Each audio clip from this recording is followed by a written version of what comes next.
that boroughs could bus children from their own neighborhoods into other places once the schools that they were going to had 30% so-called immigrant children.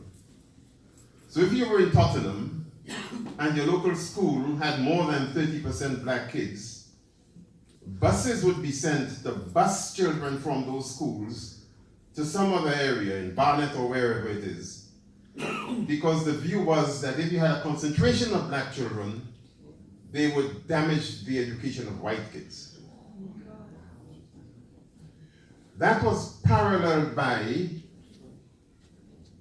intelligence tests and other measures that were used to assess children's intellectual ability.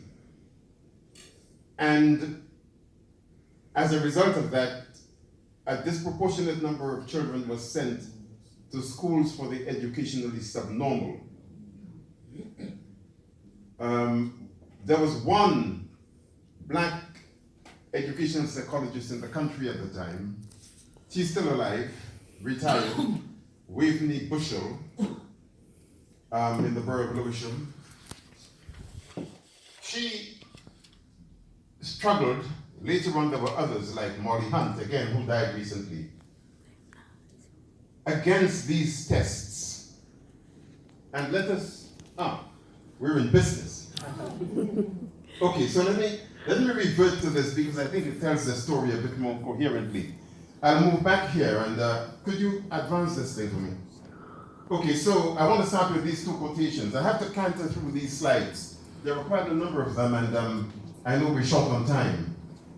But I thought I would put this up just to remind us of the extent to which these injustices have plagued black populations on both sides of the Atlantic for some time. That's Malcolm X. Speaking in Oxford, amazing occasion it was, December of 1964, a few months after I myself joined that university. Let's go on to the next one. That perhaps is the most poignant statement to do with our condition in this society that I can think about. Frederick Douglass, abolitionist, he spent quite a lot of time in this country, particularly in Scotland, and that is what he has to say, and I'll be coming back to that again in a minute. And then, of course, you'd be familiar with this one, Martin Luther King. King passed through this country in 1964 on his way to Stockholm to receive the Nobel Peace Prize. He was invited to speak to some people in London, and as a result of his talk and his description of what they were doing with the civil rights movement in the United States, an organization that I'm going to refer to later, of which I was one of the founding members, was formed. How many of you have heard of CARD? Do you know what CARD is? The Campaign Against Racial Discrimination. And as I would say in a while, the work that we did in CARD gave rise to the 1968 legislation that we're marking this morning. So I just want to remind us of this. That the only concept people have about Black history, particularly in this month of October, Black History Month, is of us as enslaved Africans or in the period after slavery.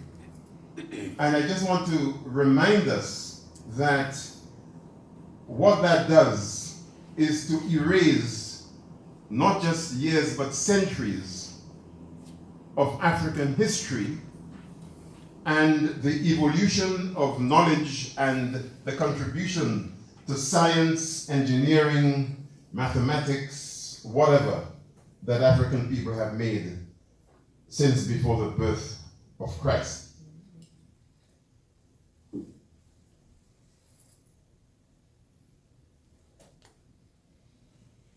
And then, of course, the major failure in this society, particularly in terms of its interaction with people who are from the former empire outside of Britain, is its failure to confront and demystify whiteness.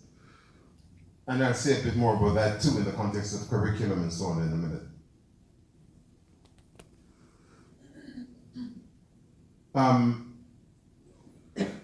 When David Blunkett was Education Secretary, he wrote a paper in which he said this: "We are determined that all ethnic minority pupils should secure results that are as good as those for other pupils." The most stupid, unintelligent, senseless comment anybody could make, especially an education secretary. Let's deconstruct it for a minute. All ethnic minority, let's go back to the last one. All ethnic minority pupils. So that includes people from the Caribbean, people from the African continent, people from India, people from Pakistan, Bangladesh, China, Hong Kong, everybody.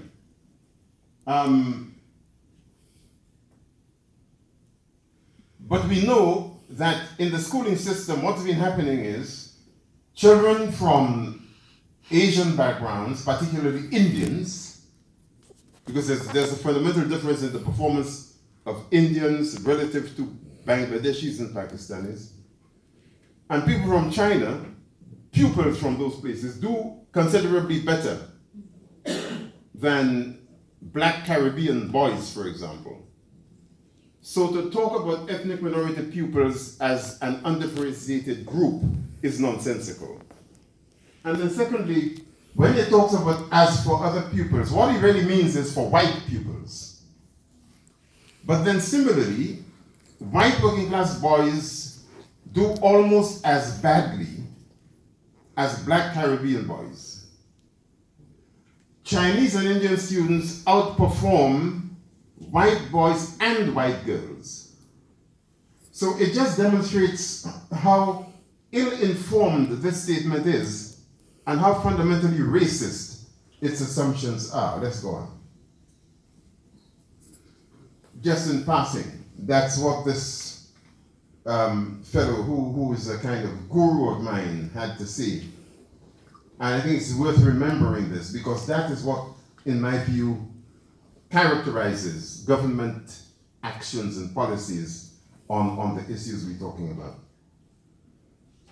Okay, so I talked earlier on, before this thing came on screen, about the double-sided approach governments have had to this business. Roy Hattersley, Labour Home Secretary, had this to say in 1965. Without integration, limitation, as in immigration control, is inexcusable. Without limitation, integration is impossible. In other words, for there to be integration, you had to limit the number of black people coming here who are testing the tolerance of white people who have every right to be here. That's what that means. So I talked about the 1962 Commonwealth Immigrants Act. Those figures there give you an indication as to how many people were in the country in 1959, 10 years after Windrush. 1960, the number is already doubled.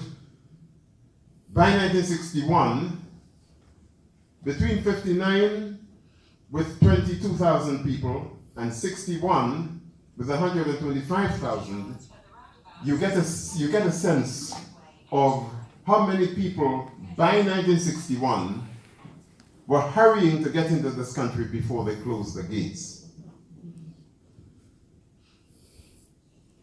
Okay, in order for us to understand the 1968 Act, we must understand what went on before then. So there was the 62 Commonwealth Immigrants Act, the 1965 Race Relations Act, which made discrimination on these grounds illegal.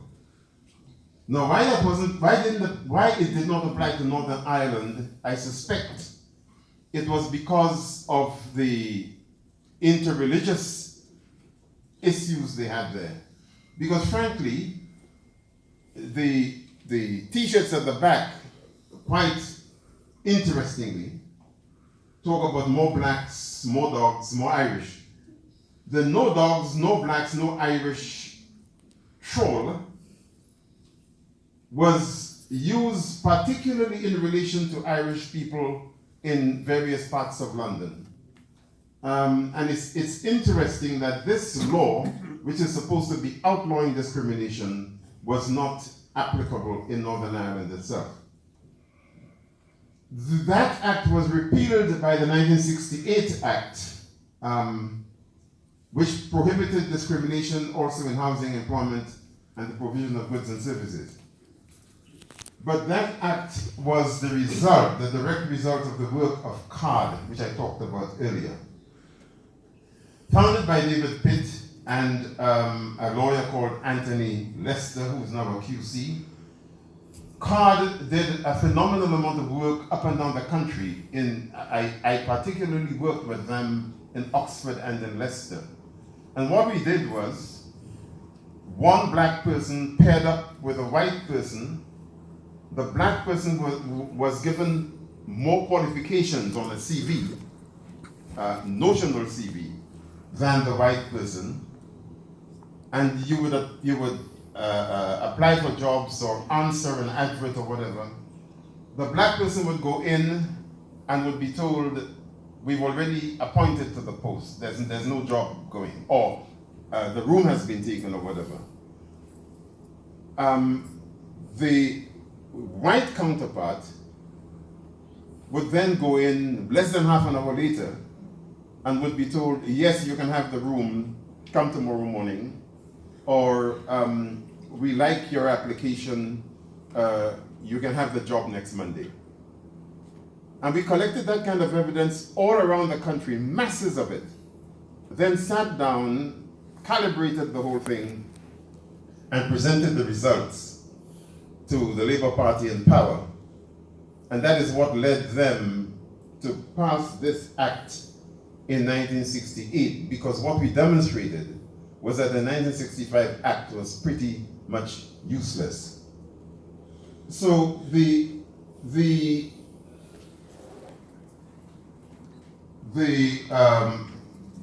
duality I was talking about is precisely this. Liberal notions of the value and richness of diversity on the one hand, and kowtowing to the far right on the other hand.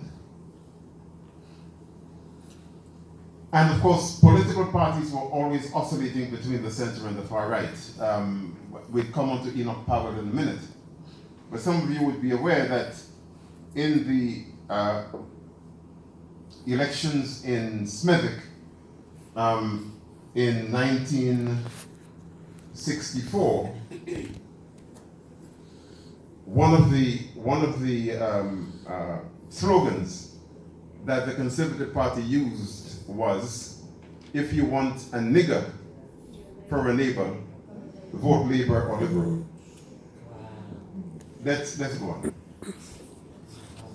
So the point I'm making is this: if you want to understand Brexit and the undue influence Nigel Farage had on British politics, and how he managed to frighten the Conservative Party into believing that unless they toed his line, they would lose more and more members to UKIP, it's utterly amazing that a nincompoop like Farage could lead us to where we are now in relation to Brexit. But that is why.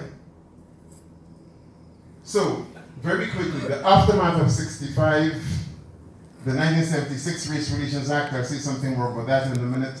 That was amended by the Race Relations Amendment Act of 2000, soon after the Stephen Lawrence inquiry. At that time, I was one of the advisors with Herman Ousley and a couple of others to Jack Straw as Home Secretary.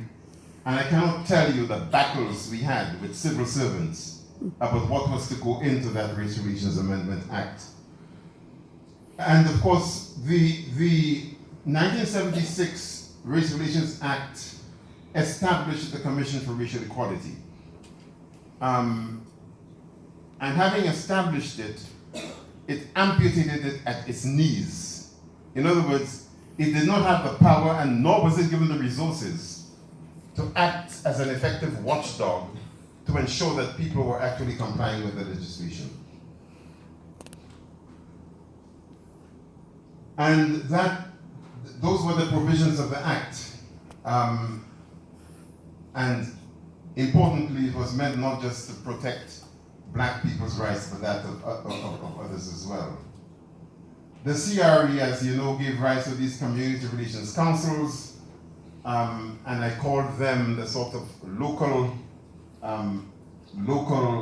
ethnic minority type colonial offices around the boroughs and local authority areas in the country.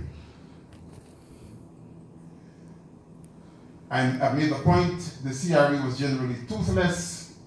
It was not funded and facilitated to hold employers and organizations to account.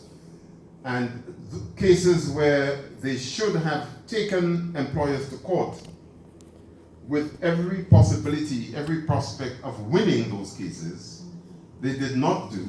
And it's only those that were immediately obvious that they and Thompson's, the lawyers whom they typically used, pursued. Okay. A crucial point, Whitehall departments themselves, especially the Home Office, were considered to be outside the remit of the CRE. They continued to discriminate left, right, and center. Just one anecdote, I was asked as an external consultant to do an investigation for the Home Office of a complaint made by an Indian civil servant. It was at the time when they still used box marking systems to determine promotion. I determined after a very long and exhaustive inquiry that that woman had been discriminated against. She should have been promoted. And I recommended that she should receive compensation for the length of time she had not been promoted, for stress and God knows whatever else, which the Home Office lawyers and myself calculated to be in the region of some £67,000, in addition to her promotion. One particularly nasty senior officer in the Home Office decided that she was having none of it. This woman was sent home on gardening leave.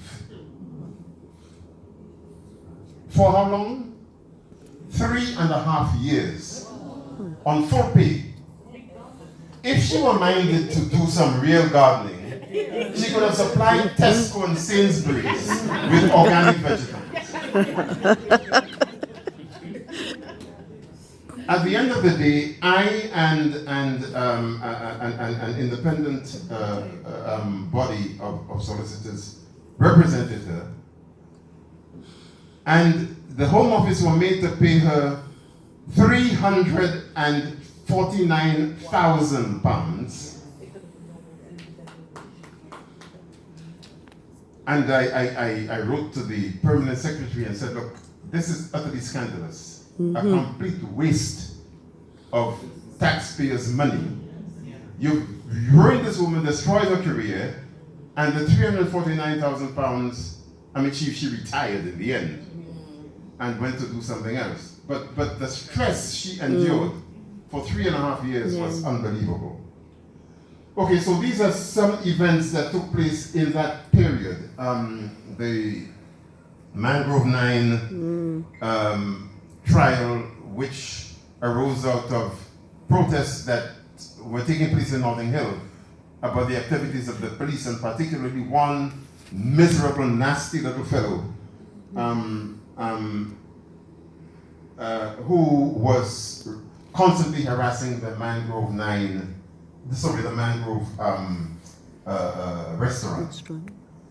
The Notting Hill Carnival, that hot summer of 1976, when the police got a thrashing from the young people of London.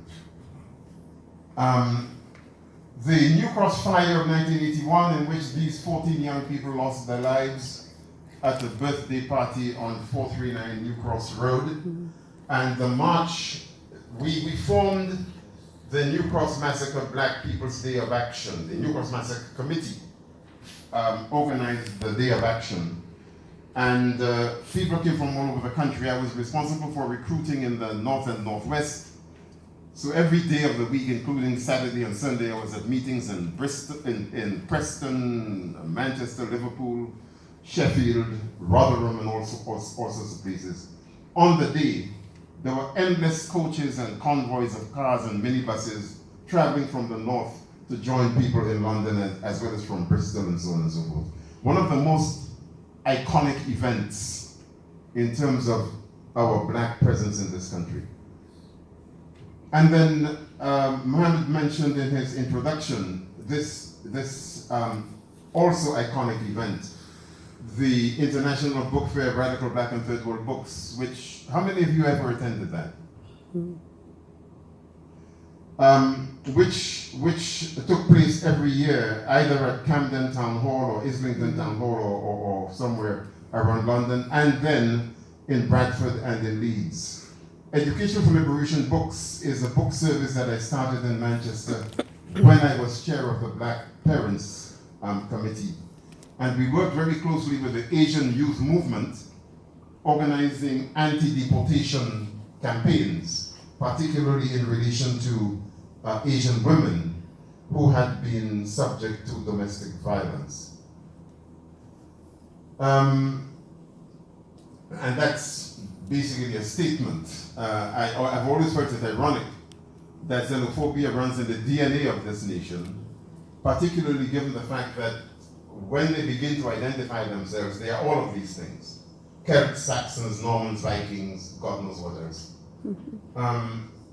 And above all, an imperialist nation that through barbarism and genocide and massacre imposed itself on unsuspecting nations around the globe without as much as a by your leave, and still believes that it could prevent those whom it made to endure all sorts of stuff, British rule, from coming to this place and claiming what I consider to be our birthright.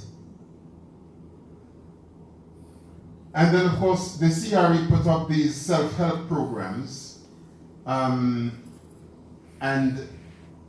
my take on it, and I've written quite a lot about this, is that it was really introducing yet another oppressive structure to diffuse the struggle, particularly of the black working class and youths in particular around the country, Asian and Caribbean.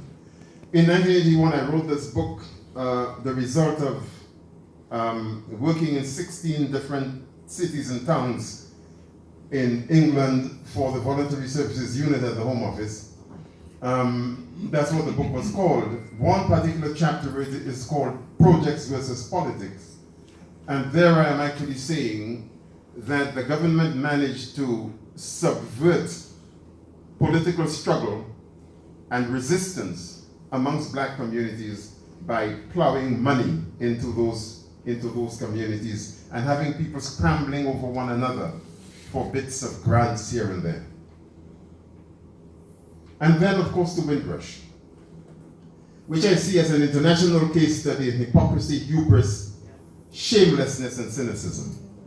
And I very much like the different poems and skits, etc. you did on the subject a while ago. I am arguing that with or without the scandal of that barbaric treatment of citizens from the Commonwealth who've lived here all their lives since 1948, we as African and Asian people had absolutely no right to take part in any state-sponsored celebration of the Windrush generation's contribution to what they call the richness and diversity of modern Britain. And I make no apology for that. So what have been the defining experiences of the Windrush generation? You see, why do I talk about shamelessness and hypocrisy? I do that because Britain as a state places itself in this lofty position of saying, we magnanimously welcomed you here, and my God, haven't you done well? You've helped us with our health service, with this, with that, and the next thing, and generally speaking, you've behaved yourselves. So let us celebrate the fact that you came and you've made this contribution to modern Britain. Without asking one single question about, how did we accommodate you? How have we treated you? To what extent have we as a society enabled you to fulfill your high ambitions and aspirations? And therefore, I decided to remind us of these things which I consider to be defining experiences of the Windrush generation. Let's just look through them. That's a bit too fast, I think. Some of this you'll be familiar with, but it is worth clustering it together so that we get a sense of what it is we're talking about. Let's move on.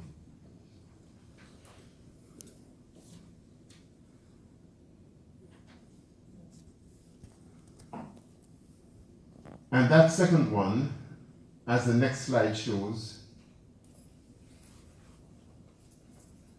is now being seen to be repeating itself in higher education. So I work with the Vice Chancellor at the University of Coventry. And one of the things I'm tasked to do is to look at this whole business of the attainment gap between black graduates and others, as well as why it is that that place, with 27, a senior leadership team of 27, 3 of whom are women, 24 of them are men, all are white.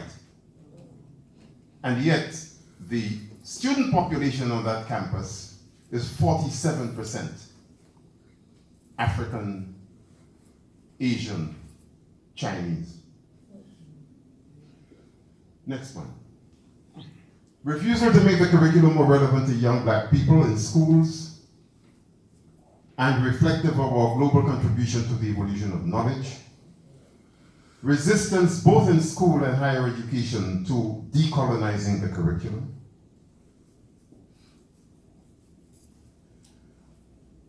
You'll be familiar with that next one, targeting of young people, boys in particular, criminalization for all kinds of pettiness.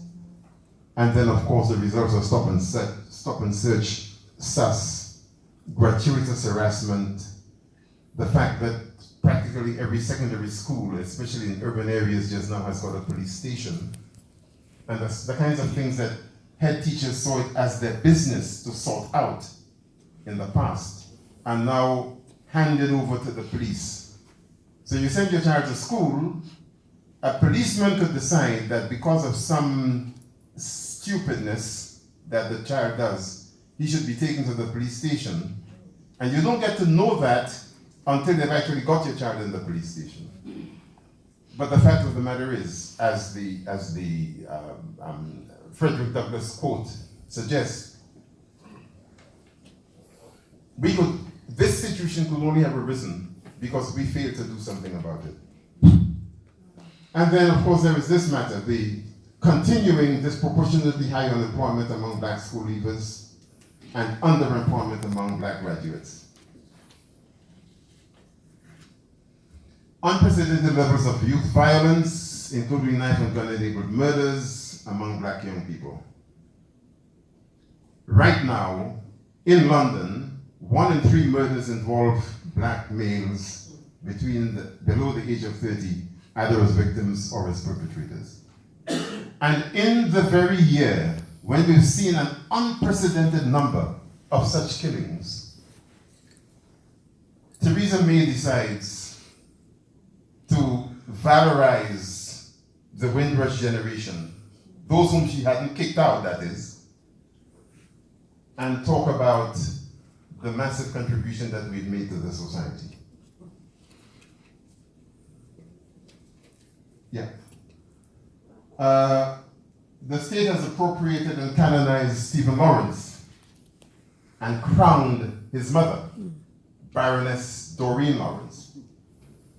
But how many more of the likes of Stephen Lawrence have we lost at the hands of young people like themselves? Yes, he was a budding architect, but when you consider the talent, what many of those young people who have been killed by guns and knives, what they themselves were doing and were capable of doing, it raises the question as to why it is that the state places such value on one life, Stephen Lawrence, when as far as it's concerned, if these blacks want to murder themselves, that's their business, has got nothing to do with us. And then what is our own response to that?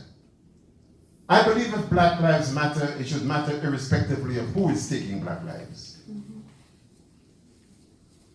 But I see no agitation amongst the Black Lives Matter movement on this scandalous situation that I've just described of the number of black young people killing one another like flies on the streets. The loss to our community and to bereaved families is no less grave. The trauma no less severe and lasting when it is a black person who's killed your child than when it is the police or some white fascist. Okay, so there may be some of you thinking, well, yes, but Gus, I mean, it's Sunday morning, for Christ's sake, stop depressing us. We've done some stuff. Yes, and we have. All of that stuff, Let's go on to the next one. The place is beginning to rattle with these black MPs and lords and baronesses and so on. And I have to say, just to say what my own personal view on this, if anybody were to tell me that my future and that of my grandchildren in this country is dependent upon the likes of Mr. Umuna, MP, I would tell them, you better just go to hell. Okay, so there's all of that. And then we have those people as well.